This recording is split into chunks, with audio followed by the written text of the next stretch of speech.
Week 11. I made it to week 11 and I'm recording, well, almost made it to week 11. I'm recording this video a little earlier because I'm away this weekend. I'm going to Newcastle. Never been, just thought, why not check it out? So I'm going for a few nights.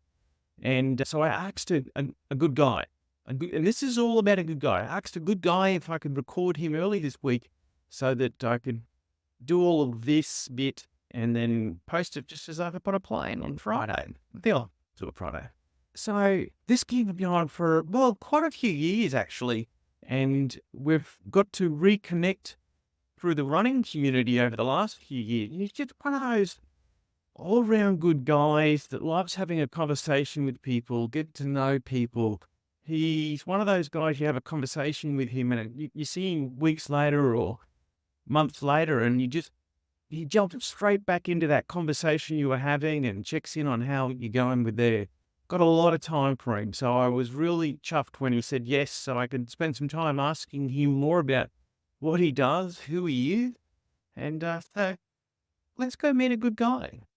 This is Trent. And while I know you as a fellow runner, we actually met a long time ago. I think you were working in Caboolture at one point during the time I was Chamber of Commerce president. And you were a lawyer then, you're a lawyer now, but you're not a normal everyday lawyer, are you? What field do you practice in? So I do all personal injuries work. So I've done that for pretty much my entire career now. So 20 odd years. Yeah, wow. In the law. And I know what PI law is, but what's a good broad explanation of PI law?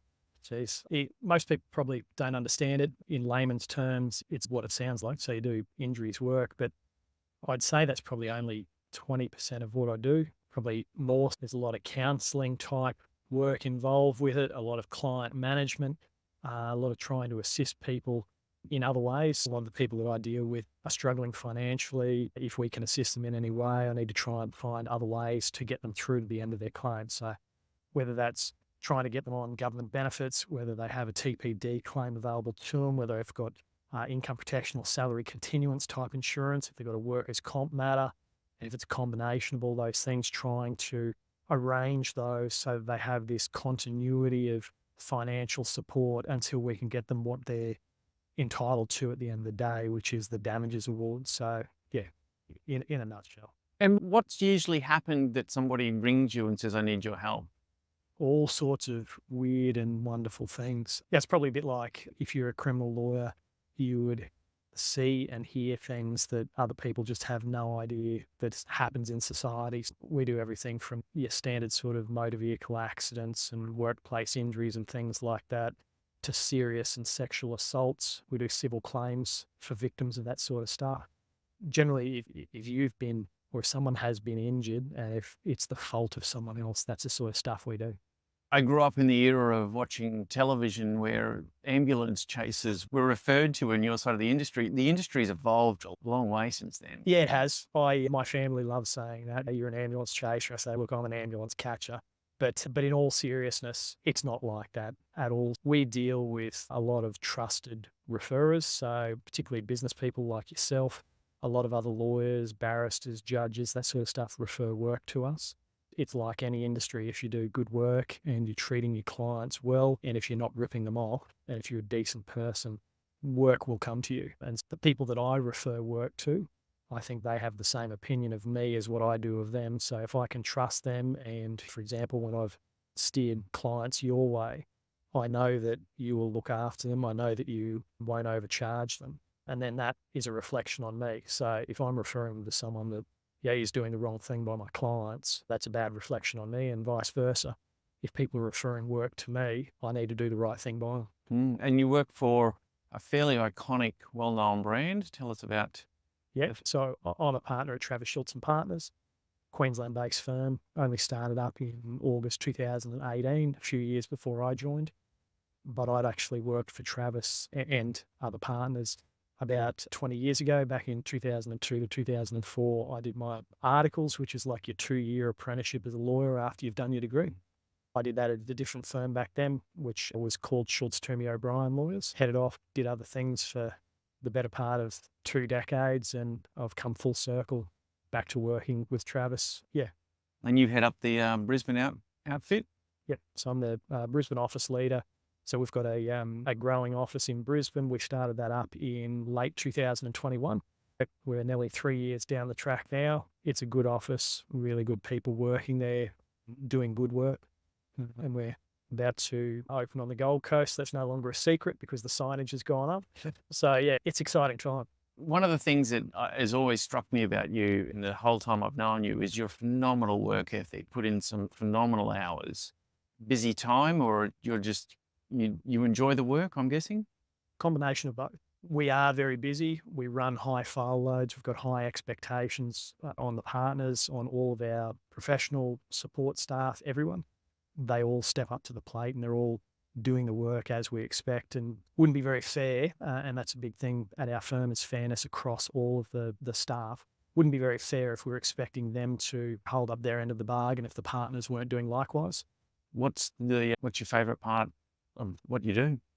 I think getting a good result for people, yeah, you can sit here and any lawyer will say my client is deserving and things like that. But when you're dealing with people who are seriously injured, getting them a life-changing result and seeing the effect that makes. I still keep in contact with quite a lot of my former clients, and in turn, they refer their family and friends to us in the unfortunate event if they're injured or anything like that. So yeah, it's really nice seeing people being able to, I suppose, turn their life around, going from a really bad situation into probably not a great situation, but a better situation. And I would imagine when an incident happens that requires your assistance, the outcome matters because they only get one chance, right? Yep. Yeah, one bite of the cherry. That's a big thing with us, not to undersettle claims.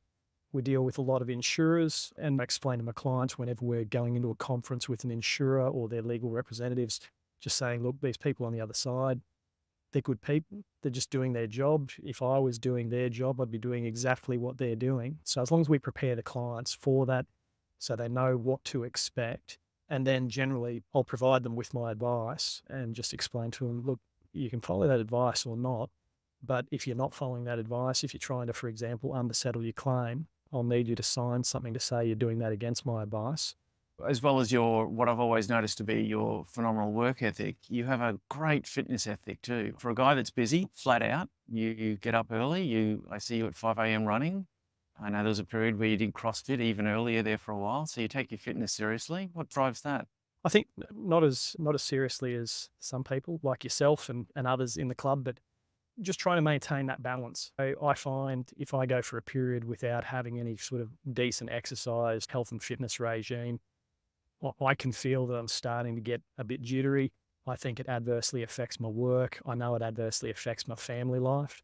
So it's realistically, there's three balls that you're always trying to juggle in the air. So one's your family. Obviously, that's most important to everyone, and as it is to me.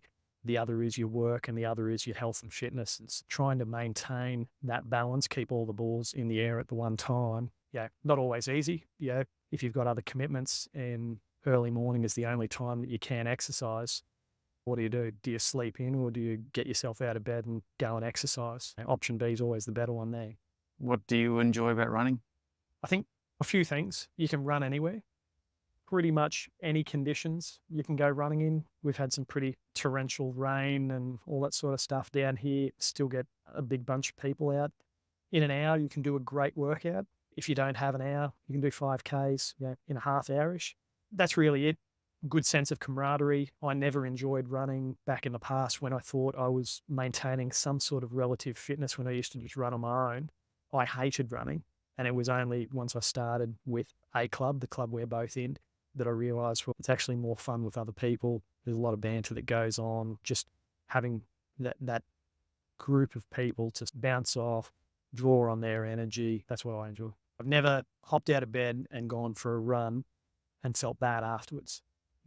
You always feel, and whether it's running or cycling, swimming, gym work, whatever, you will always feel better after you've got the endorphins running, and whether it's morning or afternoon or evening that you exercise, but it's just a good way to get your day going. And for me, because of sort of family and life circumstances, that's early morning. And I find on those days when I do exercise in the morning, I'm more productive at work. I'm happier at work. I think it just gives you a better mindset. We did our first marathon together. Yes, we did. Yeah. At Gold Coast a couple of years ago. Yep. What's next for you in running? I've been very slack since 2022. Last year, I had a lot of FOMO, and earlier this year, seeing everyone else doing all these great events, setting PBs and all that sort of stuff. My next event is the Sunshine Coast Half Marathon. I just signed up for that about 2 weeks ago because I thought if I don't do it, I'm never going to do it. But the aim is, and I'm not sure whether it will be this year or again next year, but to get back to marathons. You're a partner in a law firm now. What's next in your career? Well, I'm a partner. That's where my commitment lies. So that's a long-term commitment. I'm 48 at the moment. So realistically, I'm going to be in that role for probably the next 15 years. Got a very, I think, stable, growing office in Brisbane there. So that's my main focus, is to look after the staff in that office, make sure that they're happy, good client base, make sure that our clients are well looked after, getting good results, which we are doing, and then maintain that trust with the other partners of the firm and allow them to do their things, running their respective offices. We have people in our firm that make strategic decisions that I have full confidence in what they're doing. So that's my plan for the next 15 years. Yeah, awesome. Thank you very much for chatting to me today, and I'm sure I'll see you on a run real soon. You will. Thank you very much. Did Melbourne, and I remember because Melbourne at the very end of it, you hit the only hills in Melbourne, but it's at about the 40-kilometre mark, exactly when you do not want to see a hill. Yeah. And I remember running into the MCG and I looked up at the board and it was must have been at like 3:48 or something like that. And I just thought, I have not done an extra 7 weeks of training to not beat my shortcast time. I sprinted as hard as I could the lap of the G and did a 1 minute PB on Sunshine Coast, but no, PB's a PB. Yeah, PB's a PB.